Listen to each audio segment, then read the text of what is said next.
দিন শেষে আমার কেউ নেই, আমি নিজেরই। আমার কারো পছন্দ হওয়াটা খুব সহজ, কিন্তু সবসময় পছন্দের হয়ে থাকাটা খুব কঠিন। ইচ্ছে নেই আর কাউকে বিরক্ত করা।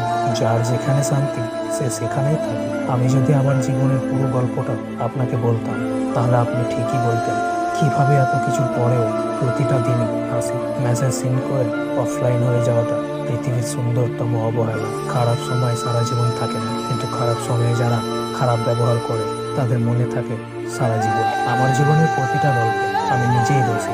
জীবন আনন্দিত না হলেও আমি বরাবরই হাসি খুশি। কারো অবহেলা মানেই জীবন শেষ নয়। একজনের কাছে তুমি মূল্যহীন হতে পারো, কিন্তু সবার কাছে নয়। আমি হলাম সেই ছেলে যে বয়সে শখ করার কথা ছিল, সেই বয়সে ধৈর্য ধরা শিখে গেছি। জীবনটা শুরু হওয়ার আগেই শেষ হয়ে যাচ্ছে জীবন যুদ্ধে। আমি সত্যিই ক্লান্ত হয়ে পড়েছি।